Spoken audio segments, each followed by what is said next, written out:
Hello, and welcome to Timing is Everything, a program of Care Dimensions. My name is Mary Crowe, Director of Professional and Community Education at Care Dimensions, and I'm thrilled today to have Ellen DiPaola from Honoring Choices of Mass with us. Welcome, Ellen. Thank you. Hi, Mary. It's great to always see you and you too. talk with you about these important issues. Thank you. I am so thrilled to have you here because this is such an important topic. It's and one that people don't fully understand or sometimes run from. So I definitely want to talk about this. April is National Healthcare Decision Day, and then also month, right? There's that much emphasis. So we're going to get into all of that, but before we do, I want you to tell the audience a bit about yourself. Well, thanks. Yeah, I'm Ellen DiPaola. I am the president of Honoring Choices Massachusetts, and we have been around for 10 years now, and our focus is just to help individual people, everybody in the state who's 18 and older, to be able to understand that they can direct their healthcare choices. It's really their choice. And then to be able to make a plan about those choices so that you can tell your family and tell your care providers what you want for care. Yeah, I think that, and talk a little bit more, Ellen, too, about, certainly about the mission of honoring choices, but also, too, I want to talk about this, just the importance of this, why there's such a big focus on, it's not just a day, really. Yeah. It's really the month, but we should be focusing on this year-round. Talk a little bit about all that, if you will. Yeah, this time of year we get pretty excited. We call it a spring celebration, and although nationally, April 16th is a day when the country focuses on you're making a healthcare plan or doing some documents like a healthcare proxy. Well, that's a normal day for us at Honoring Choices. Yeah. So because that's what we do every day is we help people say, how are you feeling today? You want to talk to your doctors about your care. That's making a plan. Yeah. That's really what it is, to say, how are you feeling? What do you need to do to go forward? And then let's write some of that down in those planning documents in case one day you get sick, even for a short time, and you can't speak with your doctors. Well, there's your choices and what you want for care is written in those documents. Yeah. And that's why they're so important. They really are important, and I think sometimes people shy away from doing this because I think one of the biggest things is they feel like they're losing control, which in fact is just the opposite. Yeah. They're taking charge of their health care. That's a really good point, and that's all we talk about in Honoring Choices. What I think we've been taught is that a lot of planning is about when you're sick, and that's why it's scary. But in fact, the truth of the matter is, in Massachusetts, once you hit 18 years old, so this is true for everyone in your life who's 18, you have the right to make choices. Yeah. And so when you're healthy and still, on a path to good care, no matter where you are, that's the time to make a plan. Yeah. And unfortunately, we've been taught to wait, and that's then it is scary at that point. And what I have found too, Ellen, is that people do, in my career and having done a couple of decades of direct patient care work, I find that people wait until, a lot of this stuff is being approached in the ER, ICU, not the time for this to be happening. Right, absolutely right. And so at Honoring Choices, we tried to make this really simple, which is to say you don't have to talk about serious illness or what you want at the end of life right away. You can actually just have a simple conversation today. To think about, if you get sick tomorrow, who would you want in your life? Who's the trusted person to say, I want that person to be able to make decisions for me and to get me good care? And that person is called a healthcare agent. And it's as simple as that, to be able to pick someone. And then what we have to do in Massachusetts is it's not as simple as picking, but we have to do a legal document called a healthcare proxy. And that's where you simply write down that person's name, saying, here's my healthcare agent. If I get sick, I want you to talk to this person. They know me really well, and they'll be able to tell you about the care that I want. And these are called advance directives, so that people understand some of these terms, Ellen, because, again, a lot of times they're hearing these forms, and an advance directive. It's that legal document, right, that we're putting in place in advance. And I always say, I like to always tweak this because it's who we want making choices first when the day comes that we can't speak for ourselves, but really it's about who we want to be our voice when the day comes that we can't speak for ourselves. It's important to do that because people's wishes need to be honored. That's exactly right. Yeah, and the other thing about a healthcare proxy and having a healthcare agent is that agent is really just representing you. Yep. Their job is to say here's what my person wants for care. It's not necessarily what I want. Yeah. No matter how much I like them or am their mother or their daughter, but what does that person want? Right. And my job is to tell the doctors about that. So as important as the document is the conversation. Absolutely. And in fact, that's more important, right? Yeah. Just having those conversations. And we do it when we go to our doctor's office, right? We naturally will have a conversation, although it might be short, might be a few minutes, to say, here's how I'm feeling today. Yep. You know, what are my options for care? Is it medicine? Is it therapy? I mean, what is it that's going to help me feel better? Yep. Those are, you're making goals for your care. And then to be able to let your people who take care of you know that so they can get you that care. That's what an advance directive is. Yep. Sometimes that word is confusing, Yep. so we've actually made a process that hopefully will make this easy for people to take it one step at a time. Well, that's great. So let's bring up that graphic, because you have this very nicely in a graphic about this process. So let's bring that up now. Perfect. And maybe you can kind of go through this, you know, step by step. Really quickly, and it's an inverted triangle, as you see, because the point is that most everybody can do that very first level. See that green level that says name a healthcare agent. Well, that's what we're talking about. Name a person, and then once you say, here's the person I want, the trusted person I want, doesn't have to be family, it can be a friend, it can be anyone that you feel can represent your voice, then you write that person's name down in a healthcare proxy, and that's that line next to it. So what you see on one side of that triangle are the important conversations to have over your lifetime. Yeah. And then you write in the documents that go with those conversations. Yep. And you take it step by step. So if this month or in the next couple of weeks you want to do a healthcare proxy, terrific. Everything is on the Honoring Choices website, and it's free and it's downloadable, so that's where you find everything. Which is wonderful.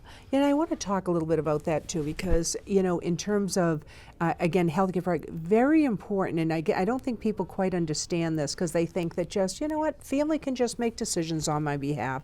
They can't really. Really, we, you know, in this state, we have to appoint somebody. If we cannot speak for ourselves, we need to have somebody appointed. And like you say, this is for 18 and over. So I don't think people understand really the importance of this. Yeah, and that's what happens, you know, when you have that, if you have that medical emergency, that happened to me and my family, where my husband got in a bicycle accident, and he was riding his bicycle and he got hurt, and he went to the emergency room and was pretty hurt. He needed surgery. And in the room were myself, you know, his wife, and my two sons who were over 18. They were adults. And the doctor looked at us and said, which one of you is the decision maker? Now, some people think it's automatically the spouse. But unless my name is on that healthcare proxy, I don't have any more right than my two sons to make decisions about care. That's right. And so that's why it's really important, as you're saying, in this state, we have to appoint. We have to put that name on the proxy. And then it gives you a lot of really great power to be able to talk to doctors, to look at the records, to make decisions about care going forward. Yeah. My husband did fine. Thank goodness. Yeah, thank goodness. And then he did his own healthcare proxy. Very after good, that. very good. Yeah, and that, you know, when you're thinking about this too, so you're thinking about, again, the healthcare proxy, and when people are filling it out, people sometimes will only, and I just want to clarify terms this for people too, because they'll say, I'm the healthcare proxy. You're not the proxy is the form. And so what we're talking about is an agent and an alternate. People all should have an alternate. Yeah, if you can. Yeah. Sometimes it's hard. What we hear from people is, you know, sometimes it's hard enough just to pick one person to be your agent, and that's okay. If you can't pick two, it's okay. Yeah. What we've heard from folks is that as time goes on, it gets a little easier to find that second person. Yeah. Yeah. And how to pick the person. Right. And I always say, pick them with your head and not your heart. Oh, that's nice. Right? Because a lot of times we feel like we have to choose the person who's closest to us.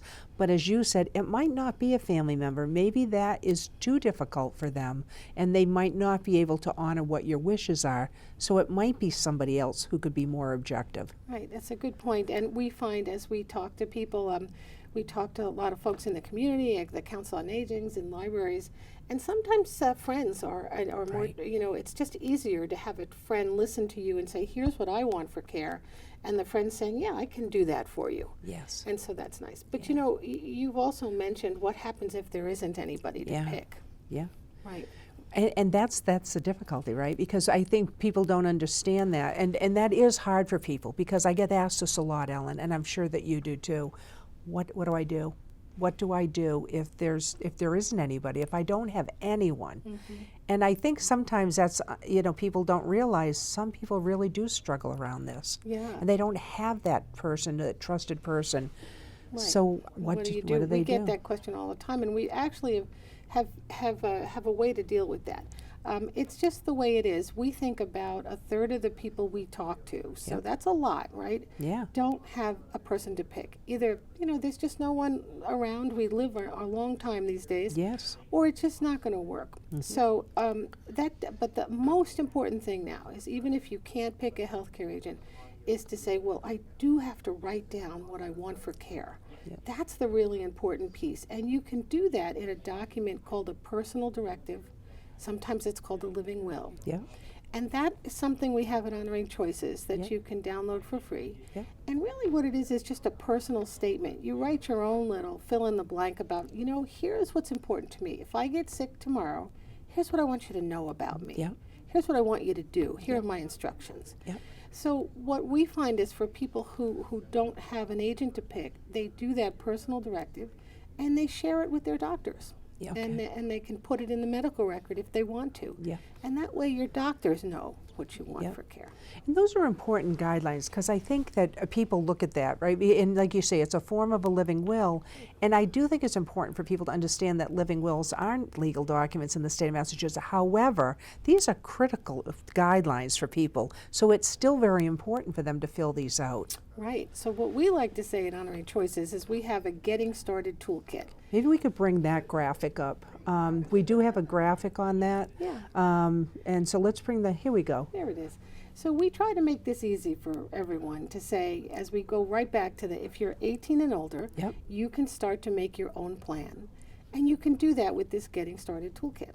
So that first, number one is, if you can, to choose a healthcare agent and appoint that person in a healthcare proxy. Yep. Number two is that personal directive we're talking about, which is, this is where you give instructions for your care. Yeah. So the great thing is if you can pick an agent, terrific, do the healthcare proxy, and then also do the personal directive, Yeah, right? yeah. Because in the healthcare proxy, you're just saying, here's the person I want, Yeah. but you got to give that person some instructions. Right. So that's that personal directive in step 2. If you don't have an agent, just start with that personal directive. Yeah. And then step 3 is the one we sometimes forget about, which is, now what do I do after I have these documents? Yeah. Now we have to put it into action. And so you want to give a copy to your agent or to anybody in your life who's important to you. These Yep. are your documents. They belong to you, Yep. not to the hospital, not to the doctor. They belong to you. Yep. And you can share them with Right. anyone you want. Yeah. So in step 3, we want to make sure you go and just give your doctors a copy Yes. of the proxy, and what they'll do is put it in your medical record. So it's always there to look at Yep.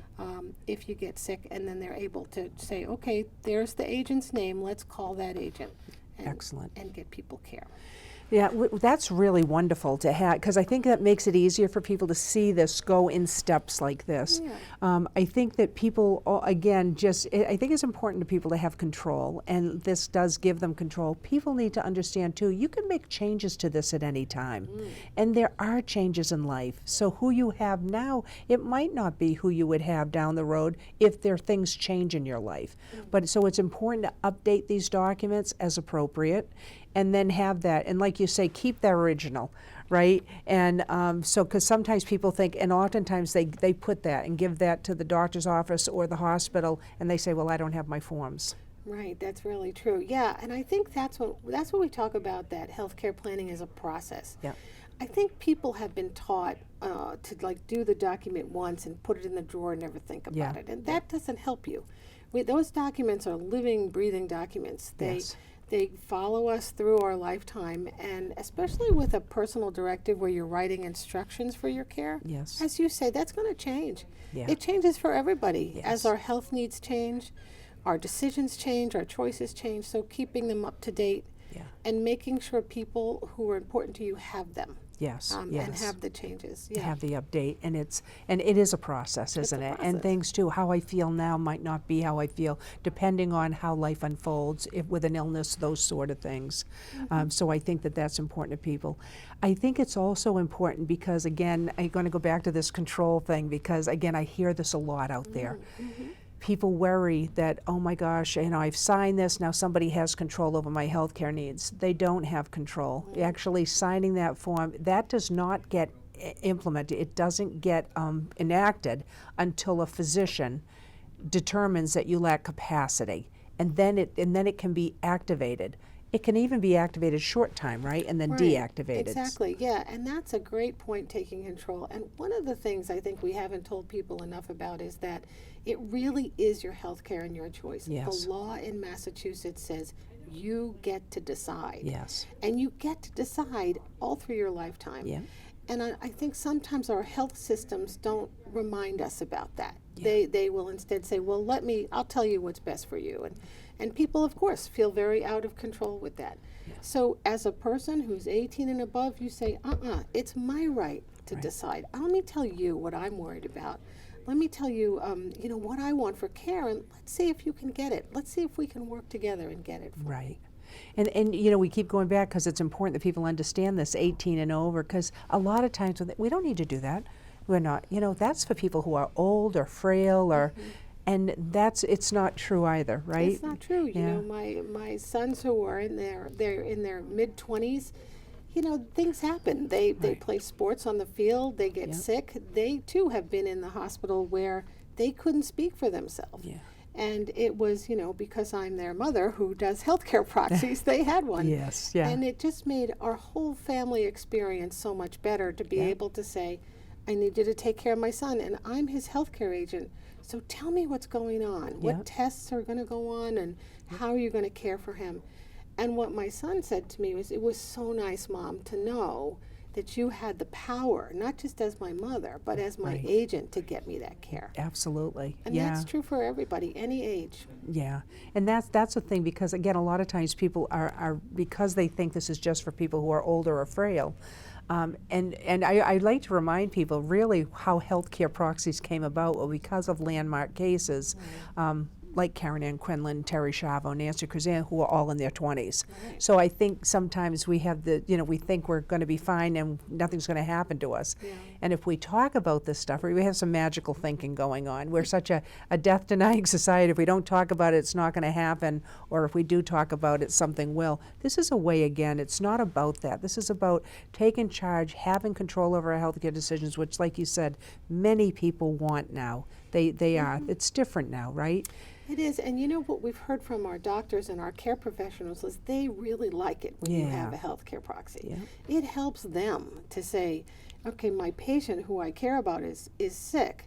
How do I get the best care for that person? It helps to have a healthcare agent, or even that personal directive. If you can't have an agent, what we say is, that's okay. That's just life sometimes. Yeah. But to write down your instructions for care in that personal directive is so helpful to our doctors. Yeah, absolutely. In getting you that good care. I've also seen many times, Ellen, where because of that information being written down and illustrated, it can really help in terms of not with lack of dissension in families. I think it can be a relief. I think it can be, because we know even when families get along, when there's a crisis, a health crisis, it can stir up all kinds of emotion. Absolutely. So having things in place like that can help with that as well. Yeah, and we always look at it as a real gift. Yeah. My mother, who recently passed, she was 92, had a wonderful life.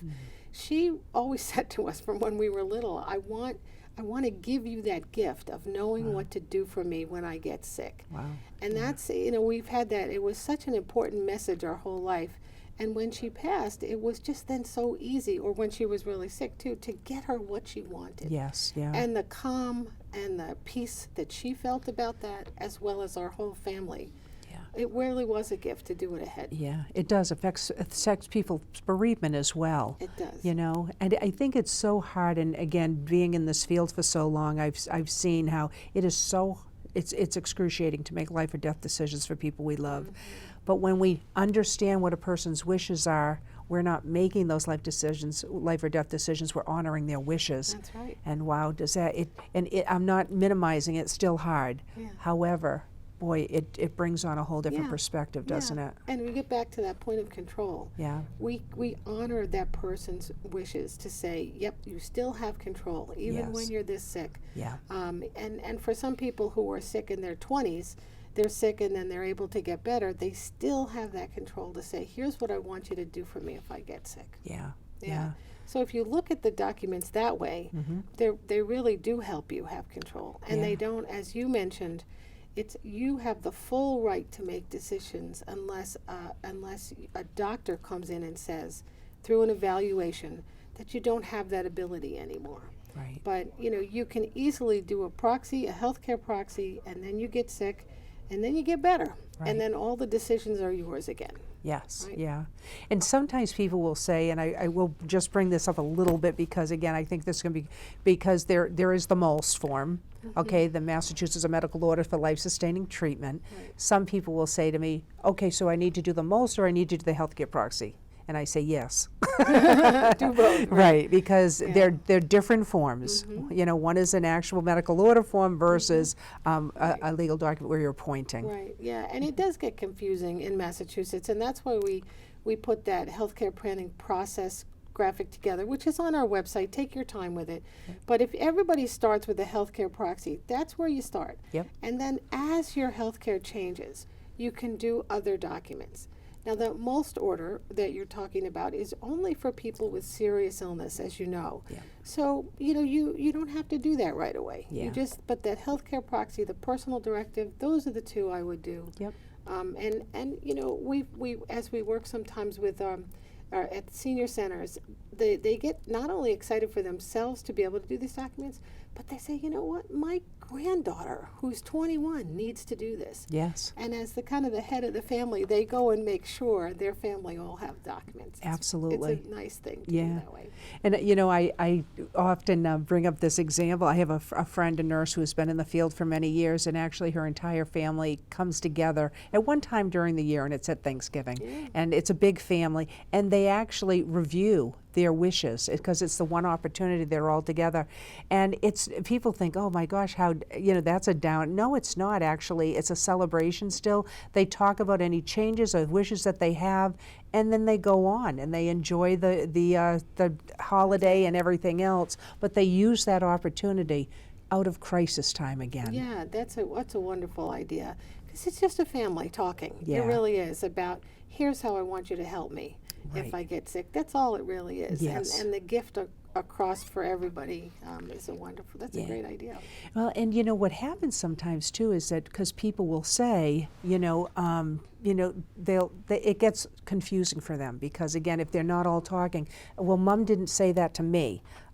She might have said it to you. You're the healthcare agent, but she never told me that this is what she wanted. That's where, again, there can be some conflict. That's right, and that's why even though I find that what we hear from people is when we open these conversations really gently with just a really, if you're the person who's bringing the family together or a group, you can say, you know what, I wanted to bring us together today just to tell you that if I get sick, here's what I'd like you to all do for me. Yep. It's a really simple way to start a Yeah, conversation. that's great. And then the opposite of that is true. Say if I'm a daughter and I'm talking to my father, I'm saying, Dad, we're all getting on here. I said, it would really help me to know what you want me to do if you get sick. Yeah. And that's a simple conversation starter. And we're amazed how many people are actually just, it's in our mind. We think about it. Yeah. And so the conversation is easier than it sometimes than we think it's going to be. Yeah.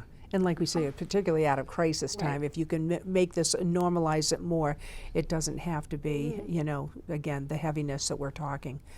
I know that we have a short time left, but I just want to come back to anything else that you want. I know we could talk about this topic ongoing and just scratch the surface. What else would you like the audience to know? I think mostly that this is in your control. Yep. This really is something you can do pretty easily to start to make your own personal plan. And you don't need a lawyer to do it. You don't Right. need a doctor to do it. Right. Sometimes we don't know that. Again, Yeah. it's not been made clear to people that they can do their own healthcare proxy. Right. So on the Honoring Choices website, we have the English one-page healthcare proxy. Yeah. We also translated it into 15 languages Great. because we want everybody to be able Absolutely. to have this. So that's an easy way to start for the month of April and Healthcare Decisions Month. Just go to the website, download the form. If you can't print it, some people say, I don't have a printer at home. Go to your local library or your local council on aging. We work with many of them, and they'll be able to help you just get a free healthcare proxy or a free and personal directive. Yep. And then you can start to fill it out yourself. The That's directions are perfect. there for you. And we're going to put up a graphic, Sue, that will point people into the directions, but www.honoringchoicesmass.com. That's right. Okay, so Yeah. people can access that, and we'll make sure that there's a graphic up for people too, that they can access that, but I think that that's really important information. Great. Well, thank you so much for being on the show today. Really appreciate it, Ellen. Always This a is pleasure. such important information. Well, thank you. It's always my pleasure, Mary. And you can, if anyone has any questions going forward, you also can contact Honoring Choices by going to that website, and we'll be happy to answer any questions. Perfect. Thank you. Thanks.